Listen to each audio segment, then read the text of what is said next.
गुरुर्ब्रह्मा गुरुर्विष्णुर्गुरुर्देवो महेश्वरः गुरुः साक्षात् परब्रह्मा तस्मै श्रीगुरवे नमः. ഓം ശ്രീ സായിരാം. മടിയനായ ഒരു വിദ്യാർത്ഥി. അവനൊരിക്കൽ മാതാപിതാക്കൾക്കൊപ്പം ദർശനത്തിന് ചെന്നു.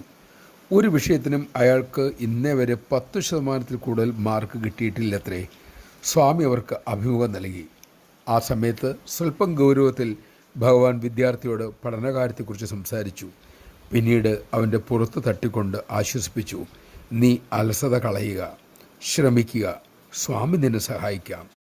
ആ തടവൽ അമൃതവചനങ്ങൾ വിദ്യാർത്ഥിയിൽ മാറ്റങ്ങൾ വരുത്തി. അയാൾ സ്കൂളിൽ കൃത്യമായി പോകാൻ തുടങ്ങി, പഠിത്തത്തിൽ ശ്രദ്ധിച്ചു തുടങ്ങി, കൃത്യമായി നാമം ജപിക്കാനും ഗൃഹപാഠം ചെയ്യാനും ആരംഭിച്ചു. അധ്യാപകർ അവനിലെ മാറ്റങ്ങൾ ശ്രദ്ധിക്കാനും തുടങ്ങി. അധ്യാപകർ അവനെ നന്നായി പ്രോത്സാഹിപ്പിക്കുകയും ചെയ്തു.